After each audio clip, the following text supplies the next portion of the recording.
If it looks like a duck, and it walks like a duck, and it quacks like a duck, it's probably a duck. But if it doesn't look like Bob Hart, and it doesn't walk like Bob Hart, and it doesn't sound like Bob Hart, then it isn't Bob Hart up here, it's Ginny Broomhill.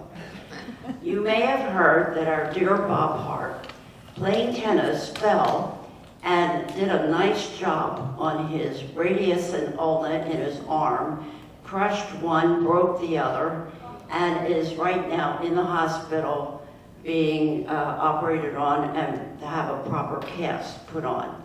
So here I am to welcome you all to be here, and we're so lucky to have a speaker with us today so that I don't have to do anything more than just say hello and welcome. I want to turn this over to our very own Nancy Pearson. And Nancy has a distinction of having been the chairman of this early learning coalition, first under Governor Jeb Bush, and then Governor Scott, and then all the governors since. All the governors since. Let me give it to Nancy. Okay. Hi, I have been chairman of this Early Learning Coalition of North Florida. You have a microphone? Oh, can you hear me? Okay, sorry. I have been a member of this coalition, or chairman of this coalition, since Jeb Bush. He first appointed me when he started the program, and this is loud. And I've later been appointed by other governors, and so. You speak and I'll hold it. Okay, good. The volunteer pre-kindergarten that we're talking about here is in the state of Florida. It is free to all 4-year-olds in the state. Coalitions are here to help families and have access to child care and education. Dawn Bell is the CEO of the Coalition of North Florida. She is paid by the state. I am a volunteer chairman, no salary.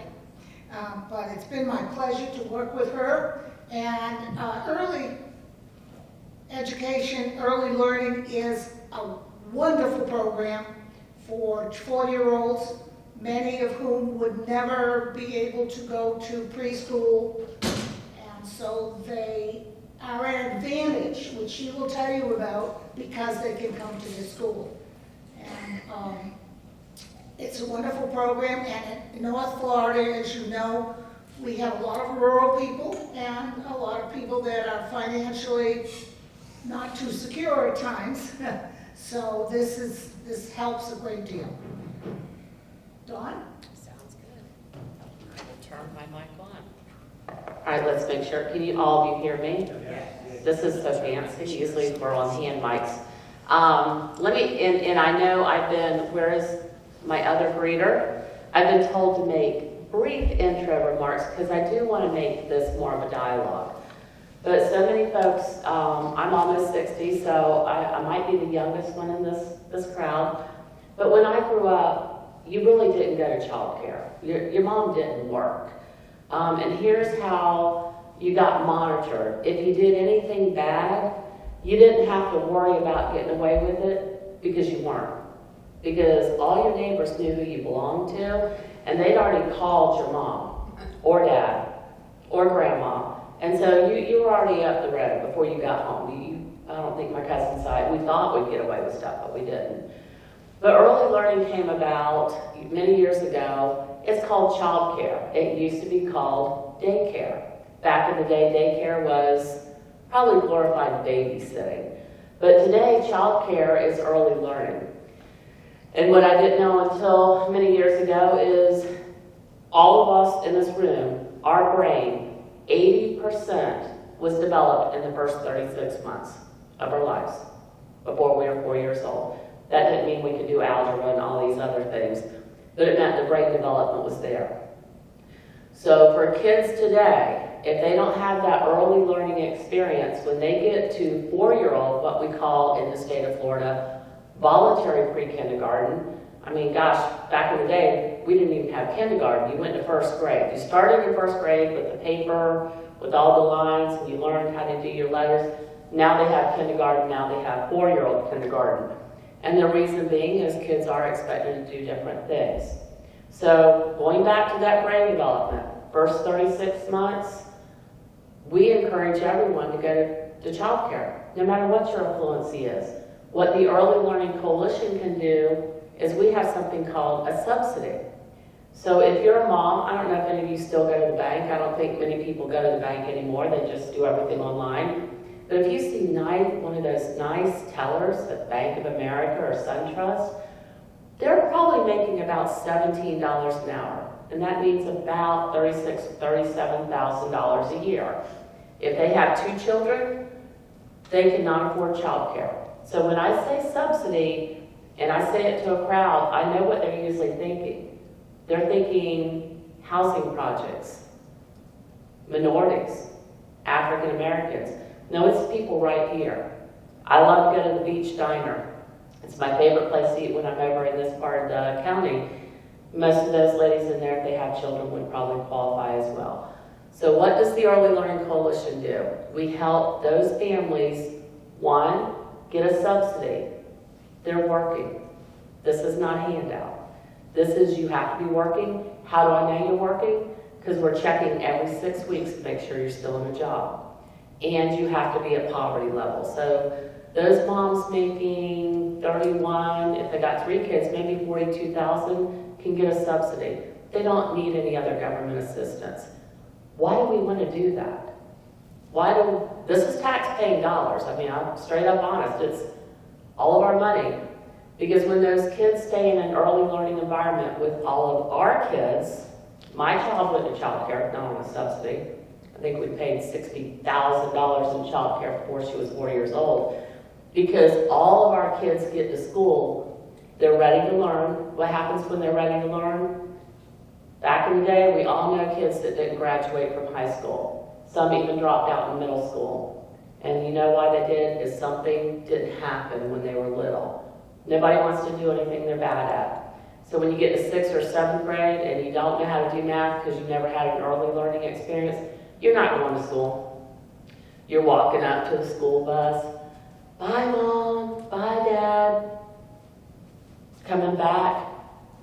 Breaking into your cars. It's petty crime. 6th, 7th graders, 12, 14 years old. It escalates into car theft and everything like that. Early learning, so that's a whole lot of information, but early learning impacts everybody. When you go out to the parking lot, if you have a car out there, you want your car to still be there.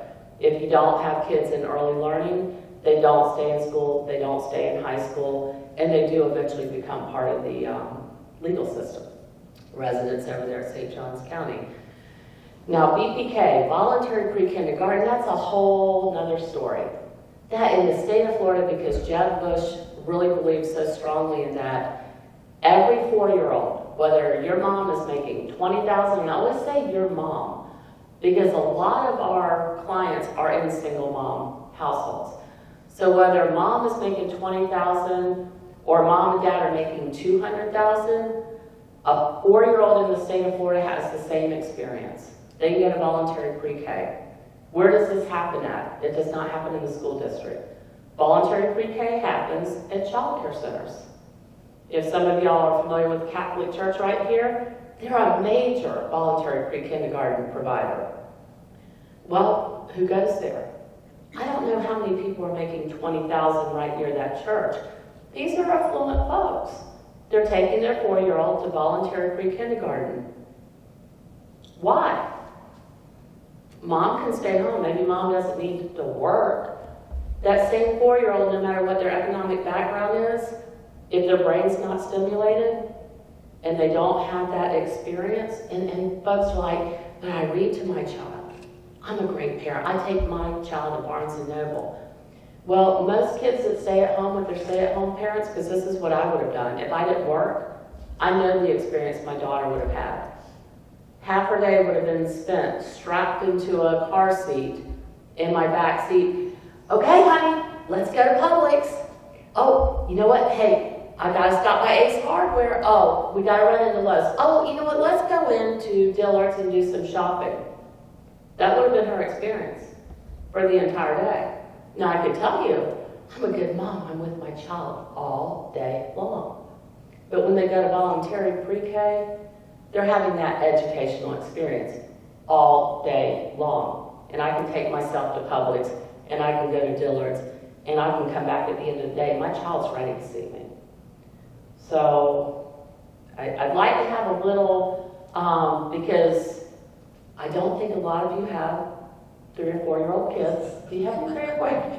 You might have some grandkids that age. But we want everybody to know, because a lot of times when I speak on the circuit, often, and I have folks that say, I had kids a long time ago, my grandkids are way ahead. I don't care what a 3 or 4-year-old does. Why is that important to me? And again, if they don't have that early learning experience, then they don't go through with their education. You don't have the future nurses. You have crime. The crime increases in a community. So early learning does a plethora of things besides just giving our 0 to 4-year-olds somewhere to be. Does that make sense?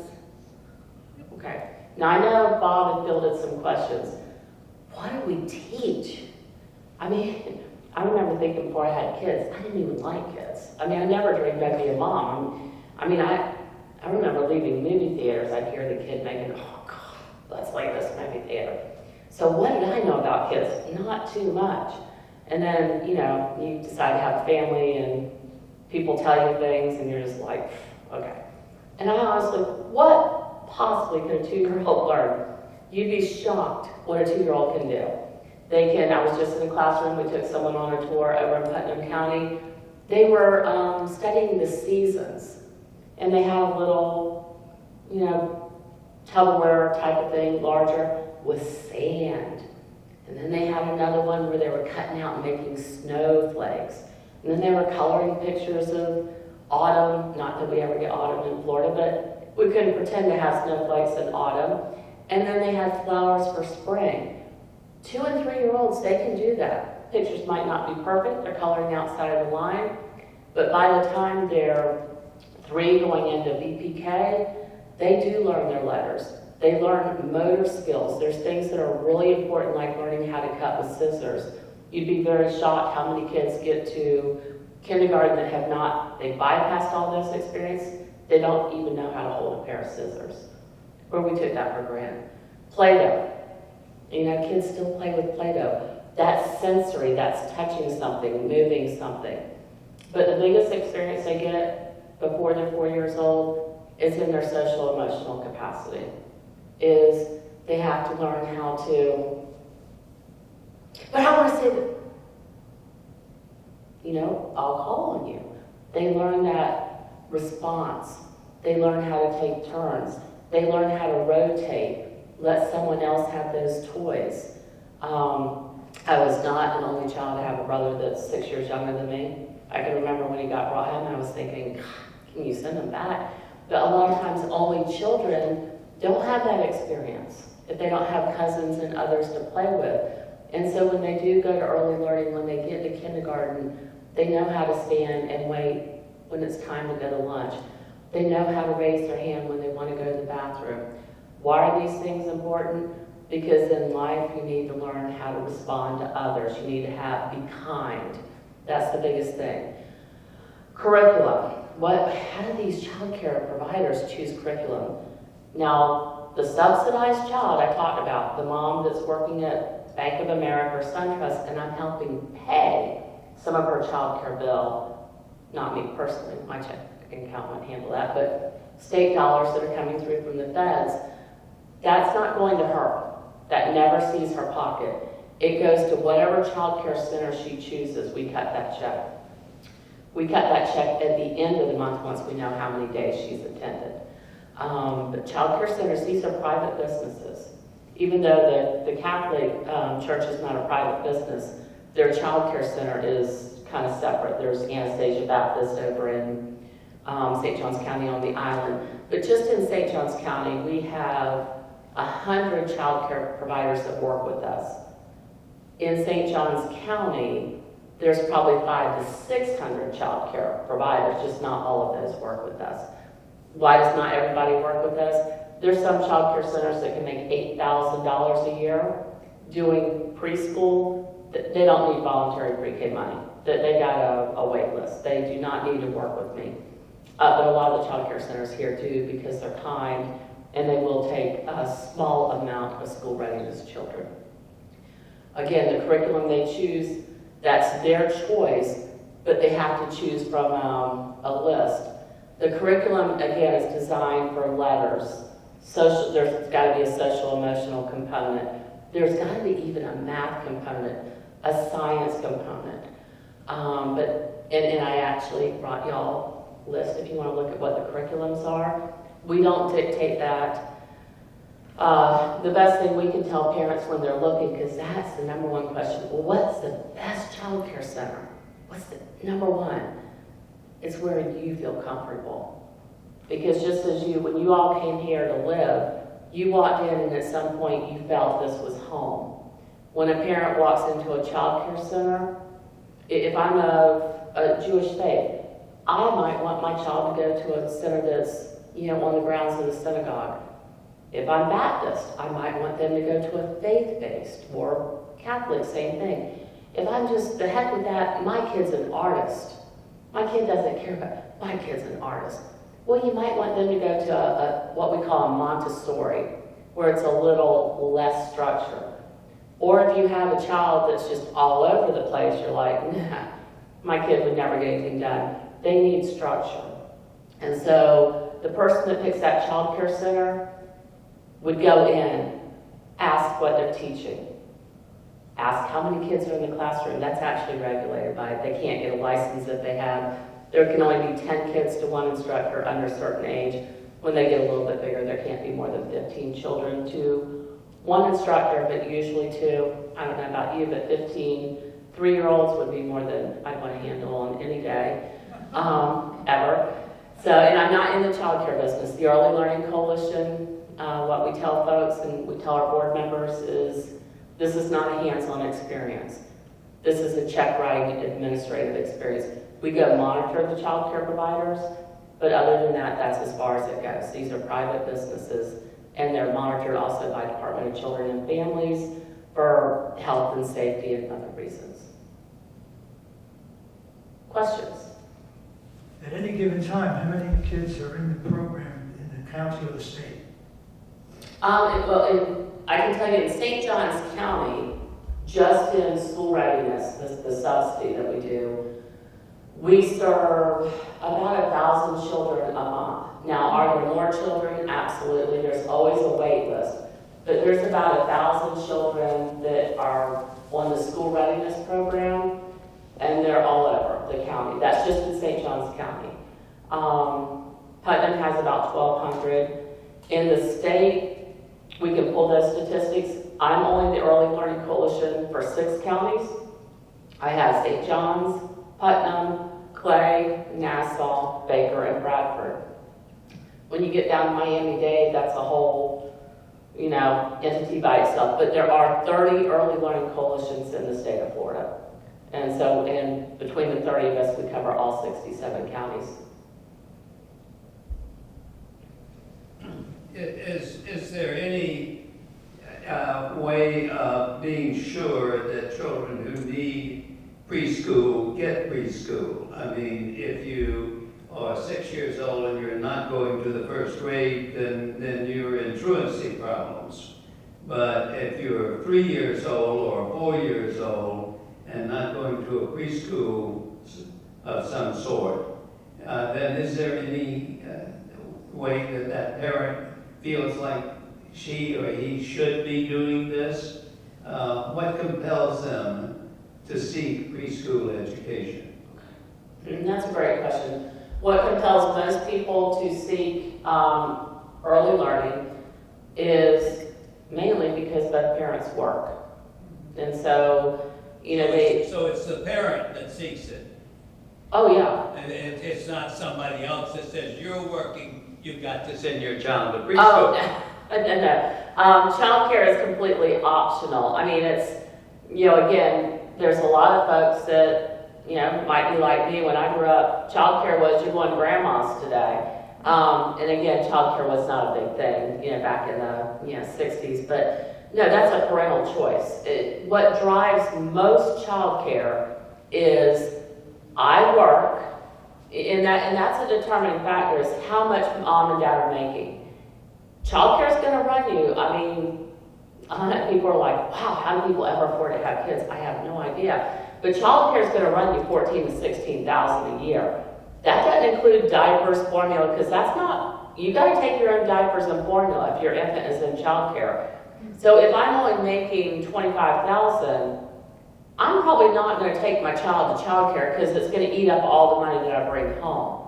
But if you're making a good living and you don't want to change your career, then you've probably planned to have kids, and therefore you probably plan to get on a wait list before you even gave birth to have that child at the child care center you wanted. Sounds like we're making a big assumption that well-to-do people don't need somebody to tell them that the exalted mind starts at age 3 and not at age 6.5.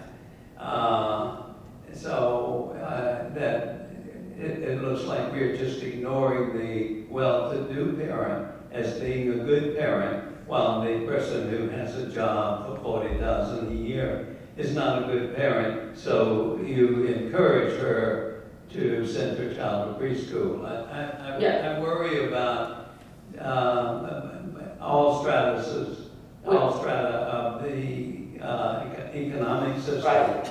They're not all the same quality. No, they're not. And that's why school readiness was created, is so that when a child, no matter what level they got born into, could go to the same child care center that maybe someone of more significant wealth. I'm not here to say one is, child care is good for all. And I tell folks, I'm honest, if I did not work, if I was a stay-at-home mom, I still would have taken my child. I would have gone and gotten a part-time job to put my child in child care. It really is that beneficial. But at the same time, I'm going to tell you, if you've got a early elementary mom that says, hey, you know what, I want to take a few years off, I want to have an extended family, she might run programs in her house and run a little program for her stay-at-home child. It is a parent's choice. Some parents just don't want to take their kids to childcare for whatever reason, but some do. But there's no differentiation. Childcare is childcare, no matter. Now you've got better childcare centers. I mean, you've got better grocery stores, depending. I just got called the other day by the state, and they wanted to know, what are we doing different in St. Johns County than over in Putnam County because of our school readiness rates? Well, why are we so much better? Well, a little bit of it is access to childcare. There are more childcare centers in St. Johns County because it's more of a profitable business than it would be for Putnam because people can pay a little bit more. And I'm not sure that's answering your question, but parents from the beginning, they're getting educated on the benefits of early education, going into any Barnes and Noble bookstore when you got a whole section. But their choice to go to child care is still their choice. That's a personal choice. Nobody's ever going to tell a kid to go to child care. Because I think I had a pretty good time at my grandma's house. But, yeah, go ahead. What's the biggest challenge you face? The Early Learning Coalition, you know, and I feel bad for my other colleagues that are in the nonprofit world. The biggest challenge we really have is there's a lot of monitoring that goes on with child care centers. And just having the Early Learning Coalition, and just mind you, in any other state, we're the only state that does this with Early Learning Coalitions. If you move to Georgia, if you move to the Carolinas, anywhere, what I do would be handled in state government. It would be handled in the Health and Human Services Division or Department of Children and Family. It would not be handled in a nonprofit. When Jeb Bush created the Early Learning Coalitions, it was because the administrative cost to do it in the government was 19.8%. And he said, I'm going to create these entities, and guess what? You cannot go over 5% admin. So most nonprofits, if you're in that 9 to 11% administrative cost, you're golden. But 5% really puts a strain, it makes you run lean. So you've got to monitor so often, but you only have so many staff to go in and monitor. If you open a child care center tomorrow and I said, if you take some school readiness kids, I'll pay you this. Oh, by the way, I'm only going to pay you 75% of what you get from the private pay parents. So I'm asking you to take a school readiness child, and I'm only going to pay you 75%, and I'm not going to pay you until after you've served that child. The reason child care centers get involved with our school readiness program is because they believe in giving access to everyone. And so they're not going to take 20 of my kids. They're going to take 1 or 2 or 3 school readiness kids per that provider. So one of the challenges is really staffing, having enough staff to go in and monitor. Not that I don't have enough staff, but I can't go over that administrative cost. And the second one is having enough providers, child care private businesses, that are willing to take school readiness kids. There's very few voluntary pre-kindergarten providers in this part of the county, because if you have a 4-year-old, they really are on a wait list the year before to even get into some of these preschool programs. Voluntary pre-kindergarten will pay a child care provider $2,200 for the year. A private provider doing just regular 4-year-old on their own is going to make $8,000 to $9,000 a year. So if you have a wait list, you don't need the coalition's money. So those are 2 challenges there. But voluntary pre-kindergarten, why do some providers do it? Voluntary pre-kindergarten is only a 3-hour program. Again, I'm a working parent, I gotta work all day. I'm gonna pay the difference of those 3 hours for that full day, so that child care provider will still make some money. They just won't make as much money as they did if it was in a different part of the county and they were not taking VPK monies. And to be honest with you, it's a pain to deal with me, because I'm going to monitor you a lot harder than if you just take a bunch of private paid children. I'm never going to come into your facility. They're never going to see me. What have been the results of children by 3rd grade going to VPK and et cetera? The question was, what are the results between a 3-year-old, 3rd grade, kids that have gone to VPK and kids that have not? The difference is better for a 3rd grader when they've gone to VPK. How do we know this? That's the biggest thing, is when they go to their kindergarten class, there's a form that has to be filled out, and it says, did you attend childcare? Did you attend VPK? The question doesn't stop there. Where? Where did you go to childcare? Where did you go to VPK? Because the scores, the school readiness scores of each of those will go back to that child care provider, and it's public information. So if someone says, hey, I'm thinking about taking my kid to La Petite. La Petite used to be near the, where the old cultural council used to be. And how's their score? Well, we got enough information, we can say, well, the kids that went to La Petite scored about this much on school readiness by the time they were 3rd grade if they just went to VPK. If they went to child care VPK, they scored this. Well, can you compare that to me to another child care center? And we can do that. The significance is 80% of the kids that attend any type of early learning environment are going to be 80% ahead of the kids that didn't. And if you ever talk to a kindergarten teacher, they will tell you they can tell immediately, day 1 of school, without looking at any of those cards, when that child comes in the room, they know exactly which child has been in an early learning environment and which has not. Because the one that has not is usually crawling under the table, running around. We're the ones that have come in, they know how to sit on the carpet for circle time. They know there's certain signals teachers will give, like 1, 2. They know how to be quiet. The children that have not had that experience are all over the place. And a lot of times they don't pass kindergarten.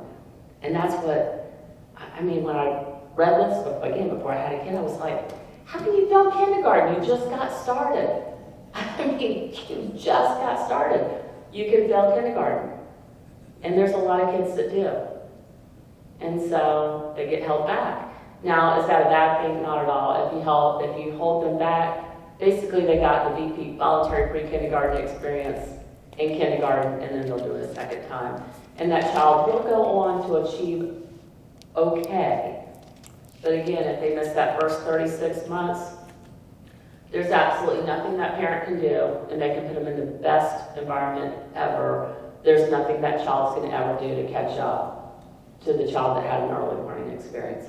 The brain, once it's not fully developed, it does not happen. Years ago here, there used to be in Jacksonville Beach an early learning place. Anyway, they would accept volunteers like me to go in there, and we would, what I did, there was a group of us, we read aloud from books to children. We enjoyed it, and I just loved it. It was more fun, and they were a wonderful bunch of children. And what happened, they finally, sadly, they closed it and took it in town to Hawaii. But do you still accept people to go and read aloud? We do. In St. Johns County alone, we have over 300 volunteers. Most of our volunteers are just that. They love it. They don't want to be teachers. No. They don't want to be left alone with all 50 of those 3-year-olds for very long. But they go in and read. They do programs. I have an outreach manager, and I tell her, I adore people. If she was right near you for lunch, I would warn you and just say, unless you want to get volunteered, don't do that. This Joan Woodson can get you to volunteer to do things you never knew you wanted to do. And the kids get attached to the volunteers. We pair them up with the child care center, and then we pair them up with a classroom in that child care center. And the kids get so excited. And at the end of the year, we also give the volunteers books to give out to the kids. So, and that's a big part of what we do is we give a lot. They're coming with a microphone. That we give a lot of books away because early learning really does start with literacy. I'm going to go here and then go there. I'm going to go here first and then here. Okay, John, has the critical race theory, has that affected your group in any way, your curriculum, or what you do? And again, each child care center chooses their own curriculum.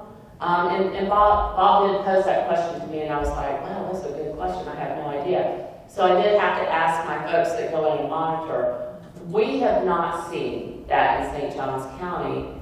But again, when you are a child care center, you've got a lot of rules. I mean, this is not a business for those of faint of heart. I'm not even sure they make that much money after they have to do everything. You really have to teach that curriculum, the alphabet. They have to be able to read.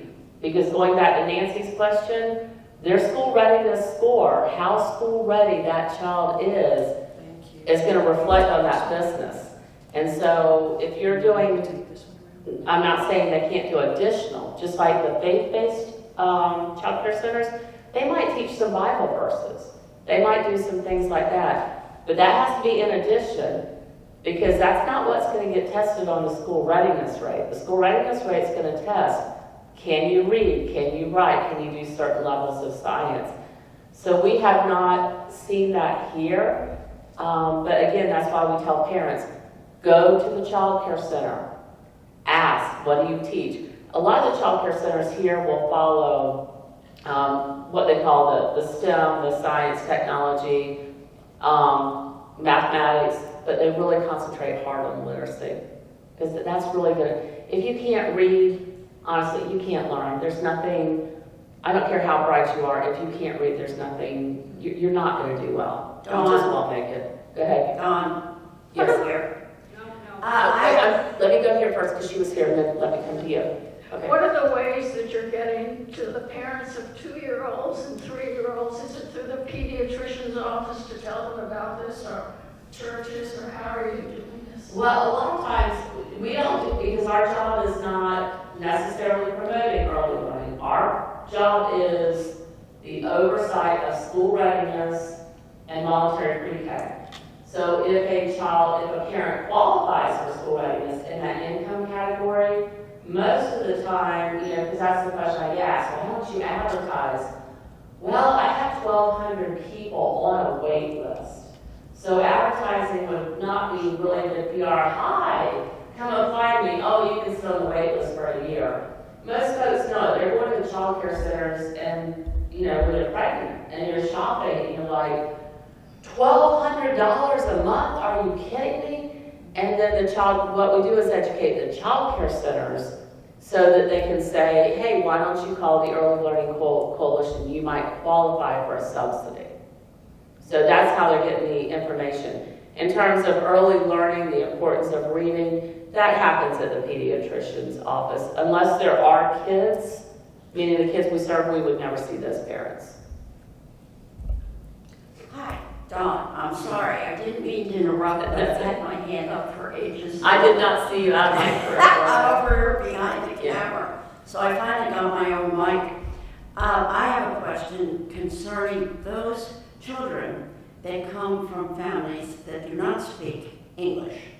And I'm even thinking about our immigrants that are coming in from like Afghanistan. Will they be able to join anything like this, or do you have to be a citizen? How's that affected? Well, first of all, with my program, because I can't speak on other programs, but I can tell you, I can give you an idea. With my program, the key is they have to be working. So mom, dad, sometimes just mom, they have to be working, and we're checking every 6 weeks. So with the immigration, if they have status to be able to work, that might be something to consider. But if you come into this country, and again, I don't know because immigration is a little outside of my sphere. If you come in and you're not green carded or you don't have some type of way to earn a living, and this can't be you're working on the side and no, this has to be, I need to see a pay stub. Okay, we have to document this. And again, every 6 weeks, we redocument. So don't tell me you're working today, get into school readiness, and then quit your job 2 weeks. And I'm sorry, before they're even eligible, they have to show me 6 weeks of pay stub. You didn't get a job last week. You need to have been there for at least a month and a half or more. So that's probably going to play into it. If you don't have the ability to work and the visas that were needed, you wouldn't have the pay stub, so therefore you would not be able to come into the school readiness program. And what about those children that come from families that are working, but there's a different language at home that they've grown up with since they've been infants? How do you handle that? That is a challenge. We don't experience it as much in St. Johns County. We can refer the kids to some centers that do. We have some in Putnam County where Spanish is predominantly the language. But we caution those child care centers, and a lot of them have gone out of business because the school readiness test is not taught in Spanish. So when they take the school readiness test, that they're going to take the first part of kindergarten, and it shows that ABC Childcare, who predominantly speaks Spanish in Putnam County, doesn't have any kids that can pass it. I'm not going to be able to keep them as a provider. They can stay as a child care provider, but they won't be part of my family because we can't have child care providers that are not scoring high enough to make sure the kids are school ready. So, and I have to tell you, we cut a lot of providers out every single year. The score has to be high or they're not with us. So, because again, what we do, we're using tax-paying dollars. This is not babysitting, this is early learning. Dawn, if other states have a higher administrative cost, are they as effective, number one, and number two, why don't they do it like Florida? That's a good question, and I think a lot of them were like, well, Florida, why don't you do it like us? We're really unique, and in some cases, they might have better school readiness scores because they're very, in the box. What they don't have is that extra touch. We know our families. We have volunteers that go in and do the program. We can do some comparative data, we haven't done it in a while. Georgia does have what they call universal pre-K, not voluntary pre-K. You have to qualify for it economically, so not everybody can go. But a lot of states will just take that administrative cost into being. To create coalitions, it really took us 10 years to figure out how to get it right. And it's very difficult. I'm a 501c3, but the state government wants me to use their travel forms, their timesheets. So you're almost treated like you're quasi-government without the benefits. And so that makes it a little challenging too. So we do a great job here, we have a lot of people looking at us, like Nancy Pearson's, and I have a board of 22 people. I do think our model works better because I'm not working in a building. I have tons of people looking at what I do every day. So, but again, I don't know why how people choose to do what they do, and it's a state's decision. Okay? Got it. Someone's gonna take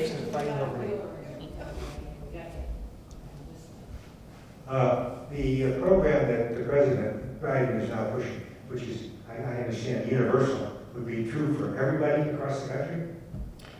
And again, I don't know that would, because, there's so many ideas that get thrown around, so we kind of respond to them when they become on our desk, because we don't take a stance either way.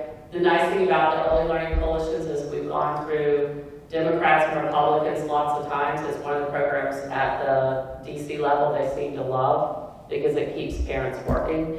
But the universal pre-K would probably have an impact for states that don't already do it. And I would imagine it's going to be something like this. If you do this, if you give so much money into the program, we'll match it. I don't think they're going to fund a state fully. And universal pre-K may end up, again, it would still happen in the child care centers. It's not going to happen in the school districts. And again, it's not going to be for everybody. Because even if we didn't have voluntary pre-K, and someone said, hey, we'll give you this money to start this program, you're still going to come back to the situation we have now, where some child care providers are going to say, yeah, we'll do it, and other child care providers are going to say, no, we've got a preschool program that works for our 4-year-olds already. We don't need it, but thank you anyway. So it's a nice thing to have, but the states that don't already do it would probably have to put some money to pull down those funds. And that's another thing with our money, it doesn't walk in the door. I have to raise what they call match in order to leverage those federal dollars. So the match helps the local community say, this program is important to us, and we're going to put this much money in order to leverage the money from the feds to come down. So, but for other states, it might be beneficial. St. Johns County has been good about that. St. Johns County has never missed matching the program here. Again, that's 1,000 families we serve every month. And the number of people are like, you got 1,000 families in St. Johns County. Yes, we have 1,000 families in St. Johns County because we do have banks, we do have restaurants, we do have other areas where parents can qualify for a school readiness. And again, that's a subsidy. That's not paying their whole child care bill. I'm going to help you a little, but the parent still has to pay some of that as well.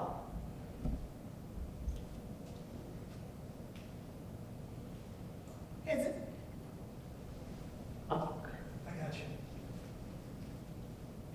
When after your children have gone through your program and go on into the elementary school, you follow them. Do you find that if they get into a school that is not as academic as what they've had, they become bored? How is that handled? Do you know? No, we don't, because once they become a school district, because our child care providers are all private businesses, and some families may stay close to where they went to child care, some may move.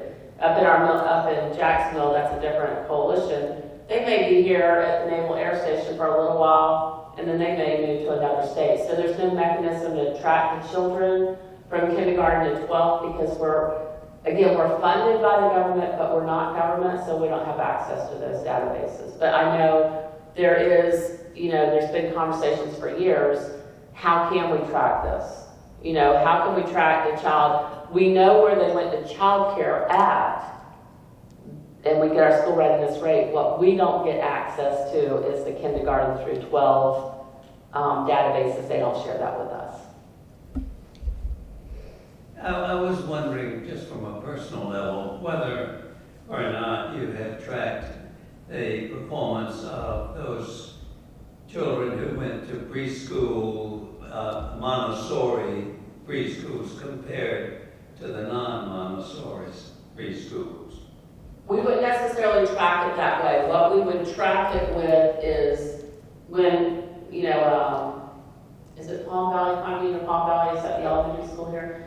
If they go to that elementary school, the question would be asked, where did you go? Did you go to childcare? Did you go to VPK? And if so, where? So we would be able to know the score for the different centers.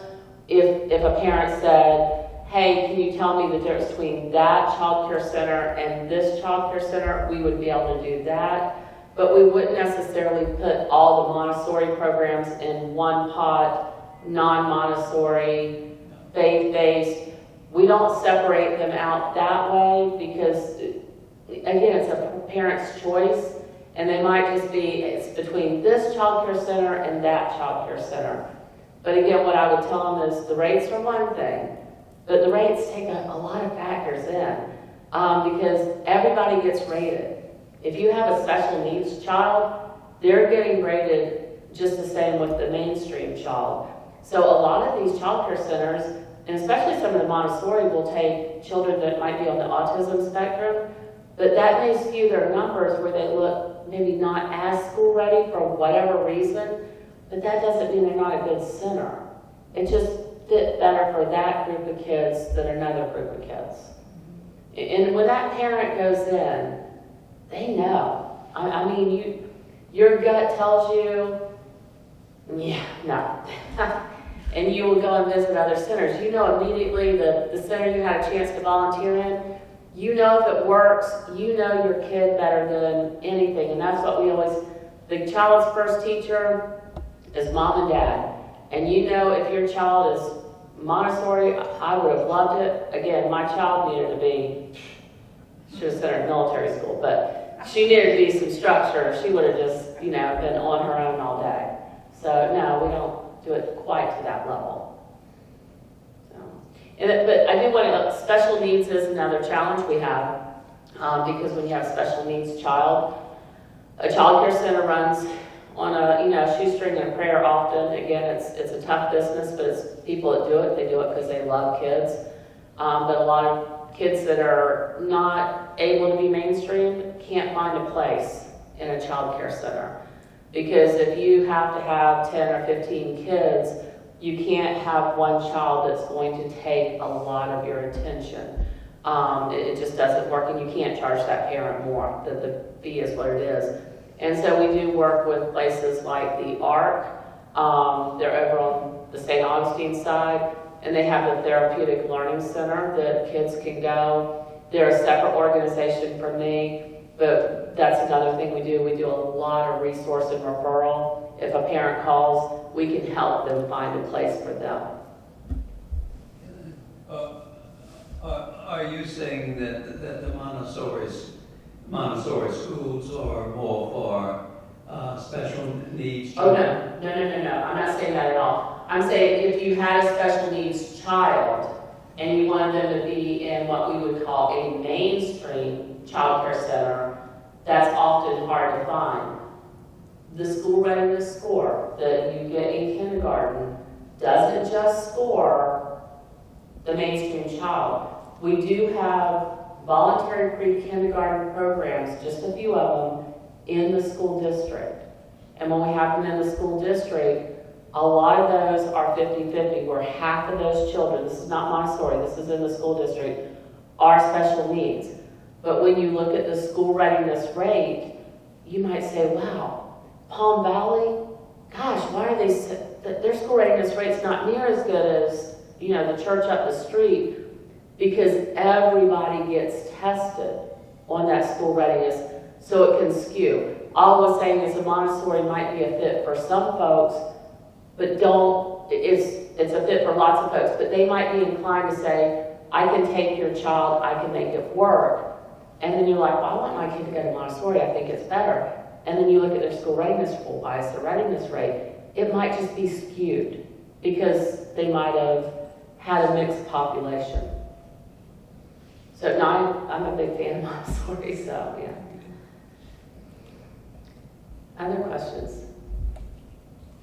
So now all of you are going to be calling your kids and you can say, look, I'm going with you on that tour to the next place. But and going back, the other question was what other challenges we face. The biggest challenge we face currently, and this is not anything other than what everybody else is facing if you go out to eat anywhere, is there definitely is a challenge in getting staff for these child care centers. And what happens is the more education their staff gets, and you don't just walk in and teach 0 to 3-year-olds. There's a certificate, you have to be certified just like someone that cuts your hair is. But a lot of times these folks go on, they get their bachelor's degree in early learning. An early learning professional in a child care setting is going to make about $22,000 a year. When they get that bachelor's degree and they go into elementary education, they're going to start off in their mid-40s. So are you going to make 22 or are you going to make 44? You're going to leave that child care setting and you're going to go into probably the nearest school district and begin your state retirement. So that's a challenge not only for us but for these businesses, is how do we recruit staff and how do we maintain staff? Dawn, we thank you so very much for coming Thank you. here and sharing all this with us. A lot of information for us from my own personal experiences. I had a son who went to Montessori school at the age of 3. And when it was time for kindergarten, since it was only half days, he did half day of kindergarten, half day of Montessori. It was quite a change for him between the two, but it was a good adjustment for him to go from that Montessori program into a regular school program. He also ended up in the Netherlands after his first grade, and he learned the language within 2 months. So children, when they're young, it's amazing what they can learn. And I think starting at 3 years old is just wonderful if you stop and think how much a child has already learned by the time they're 3. Thank you. Thank you. For being here. Thank you.